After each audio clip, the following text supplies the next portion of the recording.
Welcome to Blizzard Fire. We hope this video helps fire up your solution. You'll start by confirming your Android version and model so you know which menu labels to expect. Once done, back up any settings you care about. Disabling components can alter behavior. Now enable developer options. Go to Settings, About Phone, tap build number 7 times. Make sure Wi-Fi is on so downloads don't interrupt. You're ready to access system apps and settings that control Google TV services. Move to the App Management area next. You'll open Settings, then Apps, and view all apps. This is where Google TV components live. Once you find Google TV or Android TV related processes, force stop them to halt active services.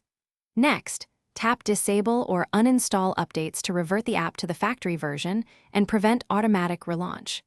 If Disable is grayed out, use developer options to change default apps or clear defaults. Make sure to confirm any permission dialogues. You'll finish by rebooting the device and checking that the TV interface no longer appears. This confirms the disable took effect. If elements persist, clear cache and data for your launcher and for Google app packages, then reboot again. If problems continue, boot into safe mode to see if a third-party app is reactivating Google TV. Uninstall any suspect apps. One key tip: if a setting won't stick, recreate the issue in safe mode and remove the offending app before reapplying the disable steps. Thanks for watching. If you found this helpful, don't forget to like and subscribe.